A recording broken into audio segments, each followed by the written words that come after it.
Então, quando eu olho para as turmas de treinamento, né, eu costumava fazer isso para as minhas turmas, né, especialmente com o futsal, eu conseguia observar que existem outras perspectivas de sucesso esportivo, como, por exemplo, você aumentar o número de praticantes na sua turma de treinamento, você perceber que eles estão jogando melhor, estão aprendendo a jogar a determinada modalidade, né? Se a presença de meninos e meninas está mais igualitária, especialmente nos esportes coletivos, que a maioria deles tem essa reserva, né, masculina. Então, pensar a competição escolar para outras perspectivas de sucesso, para não somente a vitória ou o título, ser campeão, né?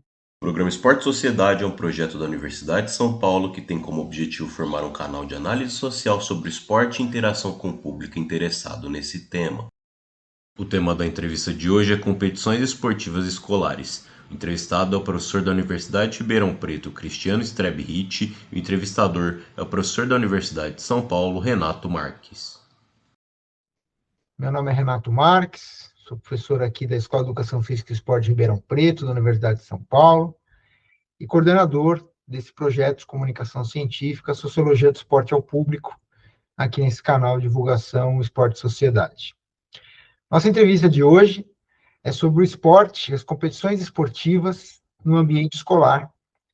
E para isso a gente convidou e recebe aqui o professor Cristiano Strebhit. O professor Cristiano, ele é professor na Universidade de Ribeirão Preto, na UNAERP, também é professor de Educação Física no Colégio Marista Social, que é de Ribeirão Preto também.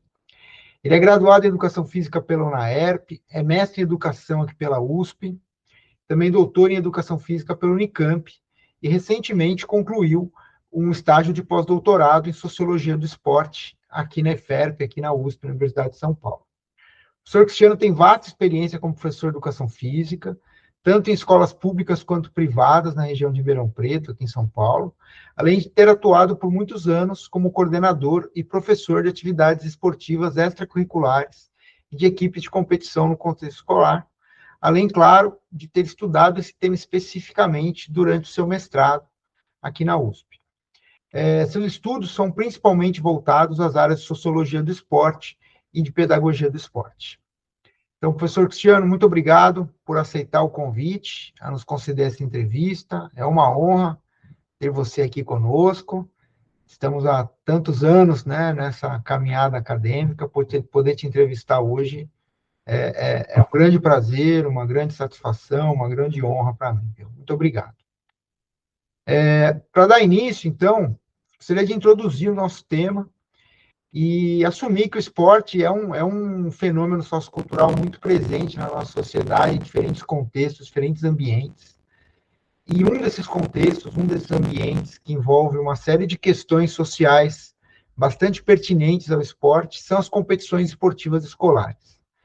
Elas se configuram ao mesmo tempo como um espaço de ensino e formação humana, mas também de introdução de crianças e jovens ao contexto da competição, ao contexto de alguns conflitos, de alguns desafios que envolvem o ambiente competitivo.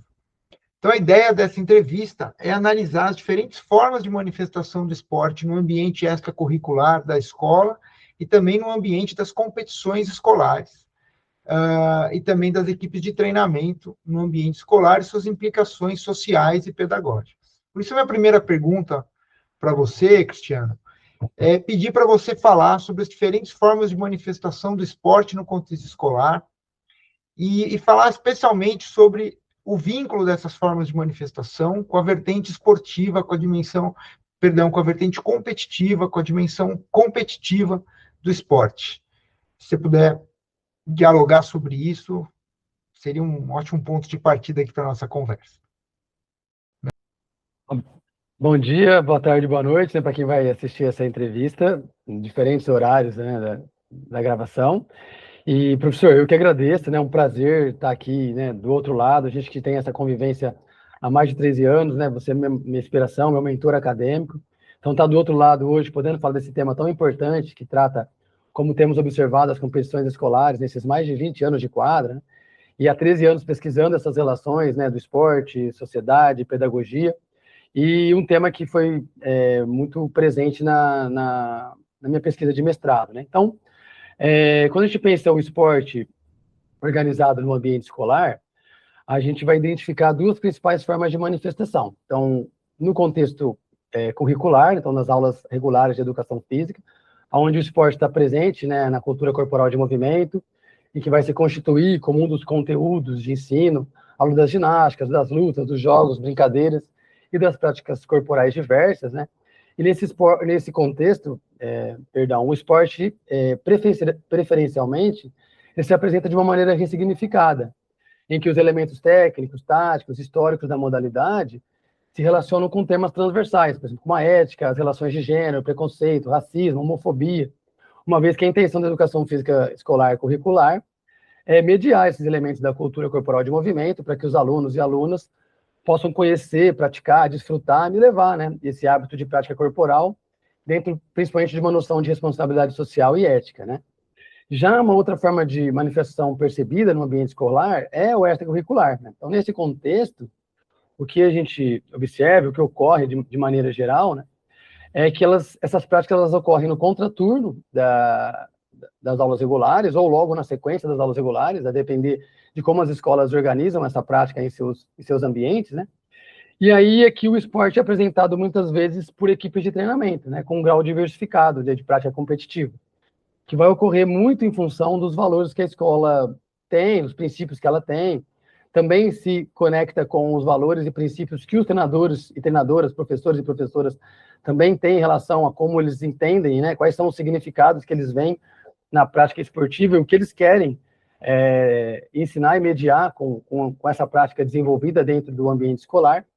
Então, essa prática dentro da escola, ela vai estar mais próxima a uma lógica do alto rendimento ou mais distante, a depender de como que a escola, como seu projeto político-pedagógico, né, sua coordenação de atividades extracurriculares e como os professores também vão desenvolver, mas vai estar mais próximo ou mais distante do ambiente do alto rendimento. E aí, já começamos fazendo um alerta, né, que isso pode ser muito perigoso, uma vez que a vertente competitiva ela é presente, ela tem que estar, né, a gente acredita que o esporte ele passa, né, o processo de ensino-aprendizagem do esporte passa pela competição, então é preciso competir, é preciso que exista competição, mas no ambiente escolar, mesmo no extracurricular, com essa possibilidade de participar de competições esportivas em contextos regionais, locais, estaduais ou mesmo nacionais, elas ainda devem priorizar talvez outros aspectos que não somente a vitória, a conquista de títulos, que são objetivos muito marcados no ambiente do alto rendimento. Então, esses cuidados que a gente vai falar mais à frente deles também na sequência da nossa conversa, eu acho que seria um primeiro cuidado, né, para a gente observar quando pensamos nessa vertente competitiva do esporte escolar. O quanto, né, o como, o quando eu vou competir, como, em que situações, em que condições, quem são os meus alunos e alunas, né, em que nível de experiência, de habilidades eles se encontram para que eles sejam expostos a um determinado tipo de competição ou não.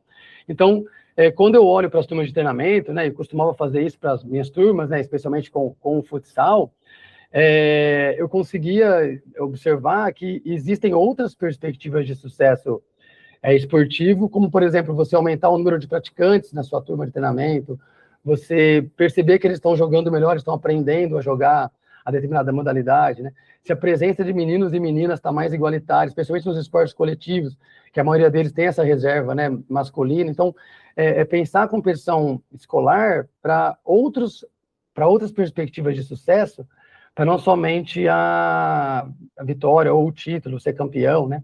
Então, seria mais ou menos esse olhar que a gente tentou discutir ao longo das nossas pesquisas de mestrado, muito influenciado também por toda uma sequência de trajetória, observando algumas situações, né, desafios e situações delicadas que a gente percebia nesse campo, né, nesse contexto esportivo escolar, extracurricular, principalmente.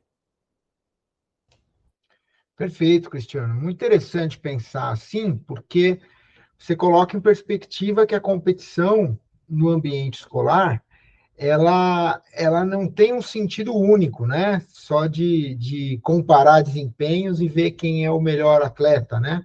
Mas sim, ela pode receber outros significados, ser apropriada e ser transformada, ressignificada de outra maneira, né? E pensando na perspectiva, no final, gostei muito que você trouxe, né, que o esporte nessa perspectiva, nesse espaço, ele tem um fundamento educativo, né? Ele está lá para ajudar a educar, ele está lá para ajudar a formar essas crianças, esses jovens. Então, pensar a competição nessa perspectiva mais plural me parece muito interessante e acho muito pertinente mesmo você ter colocado isso. Eu gostei muito que você colocou as diferentes possibilidades de sucesso esportivo, né? Não só a vitória, não só ser o melhor, mas tem outras perspectivas de sucesso interessantes. Muito legal, muito legal. Vou pedir para você avançar em relação à organização dessas competições, Cristiano, porque, assim, embora eu concorde contigo, né, que a competição pode assumir diferentes dimensões e diferentes sentidos, tem um componente importante que nem sempre isso acontece, né, e a organização de competições escolares nem sempre privilegia essa pluralidade. Então, eu pergunto a você, assim, eu peço para você falar sobre as implicações da organização de competições e as implicações possíveis de se organizar equipes de treinamento competitivo na escola, implicações tanto do ponto de vista social, de inclusão, né, ou de exclusão social, né, de segregação, ou também do ponto de vista pedagógico, né, com essas implicações dessa estrutura organizacional de competições esportivas na escola, tanto em termos macro na organização escolar, quanto também na organização das turmas de treinamento. Prof, essa pergunta ela é ótima, né? Assim, dá quase para cravar, né? Que raramente, pelo menos assim, sem generalizar, né?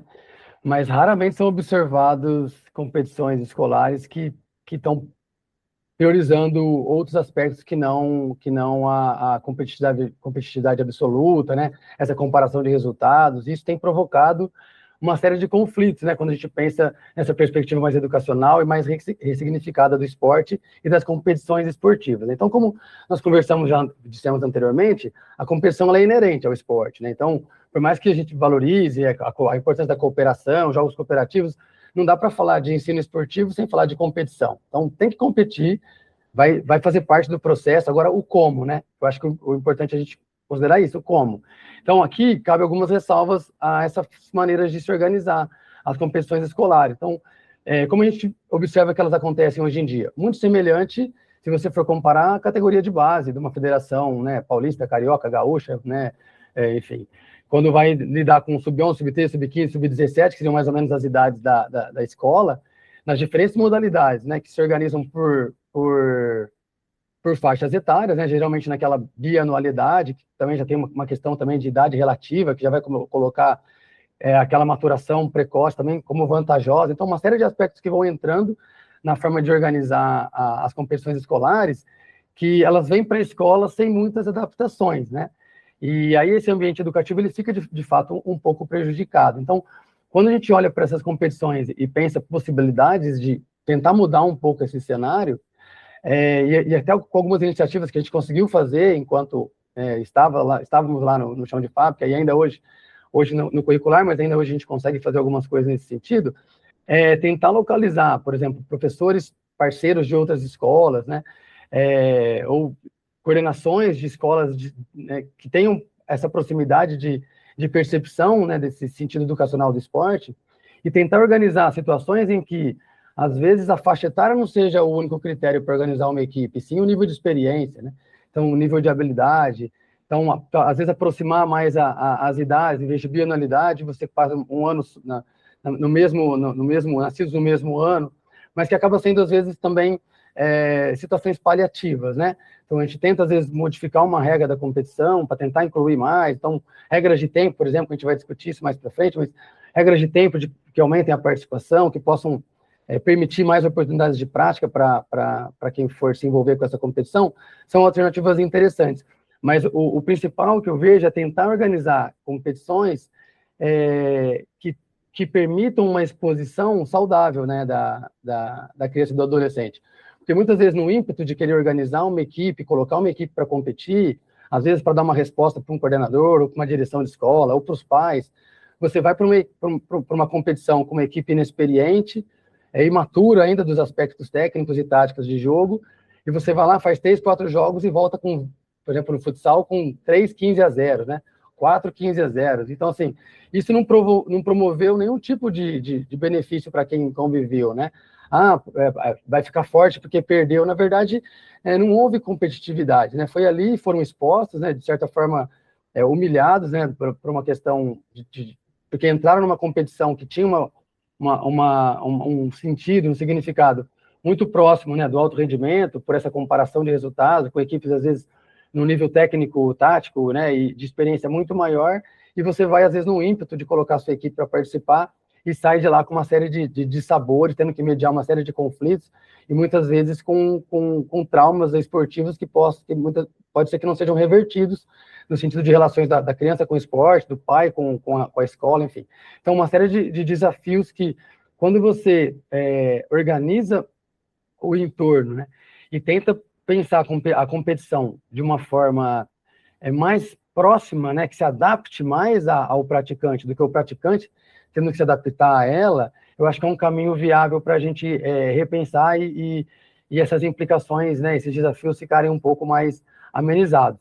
E do ponto de vista das turmas de treinamento, né, o que a gente observa no ambiente escolar é que existe uma heterogeneidade muito grande. Então, você tem, por exemplo, num treino de basquete, ou de futsal, ou de vôlei, aquele menino, aquela menina que já às vezes joga pela sua cidade, que já é federado, e está ali naquele treinamento, e ao mesmo tempo tem uma criança adolescente que está tendo seus primeiros contatos com a modalidade. Então, eu acho que organizar jogos, né, e dinâmicas de treino que possam contemplar, né, esses dois potenciais, né, um inicial na modalidade, outro que já tem uma certa experiência, é um desafio muito grande também para arquitetar, né, organizar o treinamento. E aí, a minha sugestão também nesse sentido é que ocorram, né, momentos de mescla, né? Então, em alguns momentos, eles praticam os jogos e os exercícios juntos, mas em outros momentos também seja possível que eles façam em pequenos grupos, né, atividades que esses níveis de habilidade estejam mais próximos, até considerando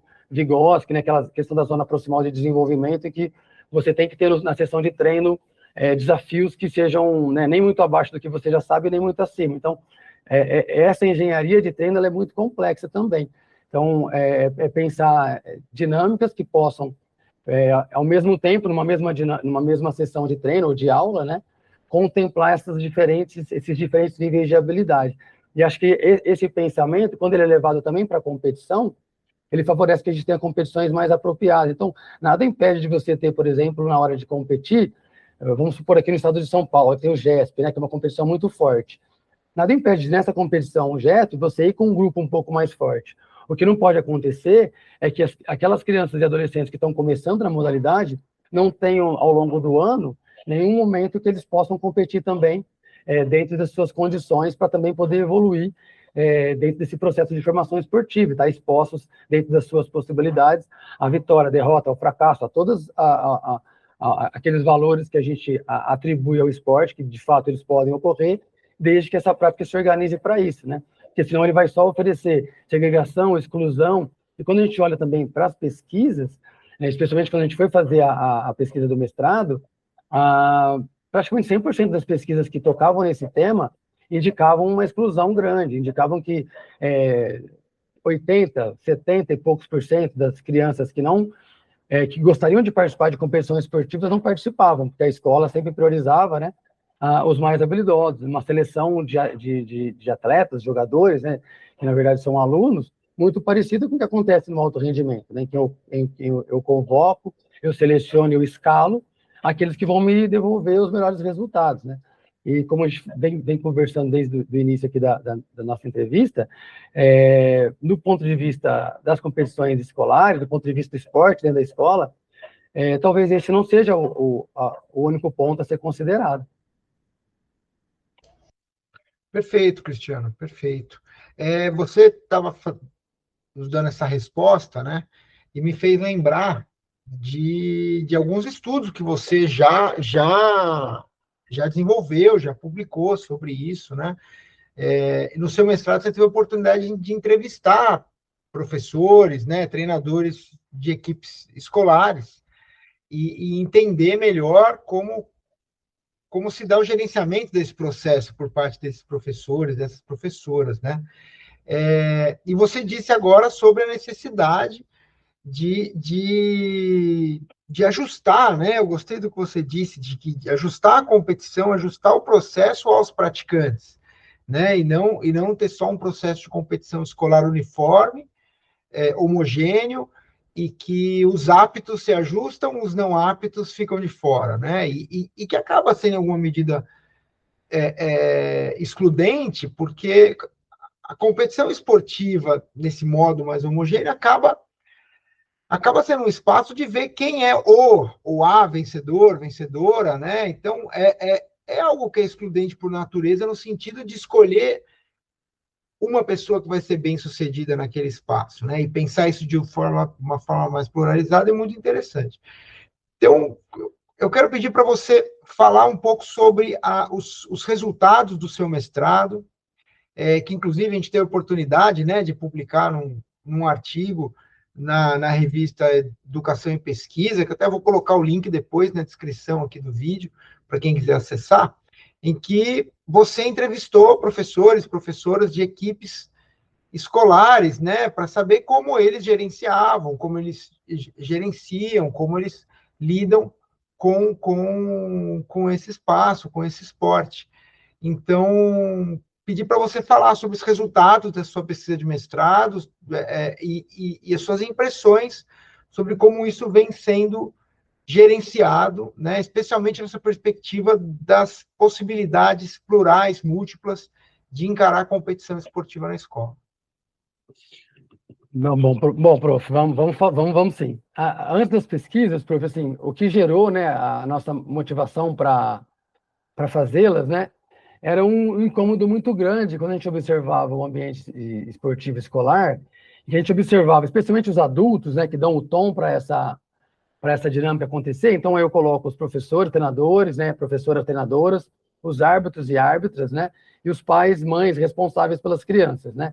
Por que a gente observava? O árbitro é uma figura muito pouco educativa, sempre enfrentando, muito parecido com um árbitro, né, do futebol, né. Então, uma falta, às vezes uma criança fazia uma reclamação, já fica com aquela veemência, né, num bate-boca, né. Então, em vez de promover, né, um discurso mais educativo, né, de mais acolhimento, às vezes com uma reversão, por exemplo, em que você poderia dar uma segunda chance para entender uma reversão, né, ou uma situação que possa ser, o árbitro possa também funcionar como um educador ali e explicar alguma regra que às vezes fugiu, né, e que é normal que você jogue ali né, com diferentes níveis de experiência anterior, que você às vezes tem alguma questão com a regra do jogo, com uma falta, né? Então, por exemplo, futsal tem a questão da segunda devolução para o goleiro. Então, questões que o árbitro poderia, ao aplicar a regra, também ajudar na explicação e não transformar o ambiente de jogo numa situação bélica, assim, né? Que muitas vezes acontece. E aí você olha para os treinadores na beira, né? Eu tô indo de dentro para fora, né?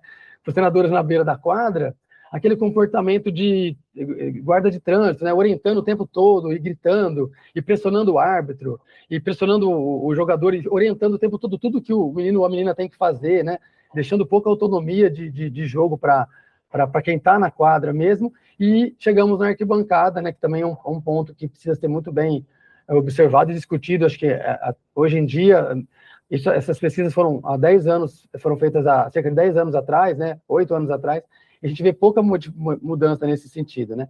Dos pais como torcedores, se confundindo ali com a arquibancada da Neoquímica Arena, do Allianz Parque, do Morumbi, do Maracanã, tratando o árbitro, o treinador, pressionando o treinador para escalar o fulano, para mudar, chamam de burro porque mexeu errado, né?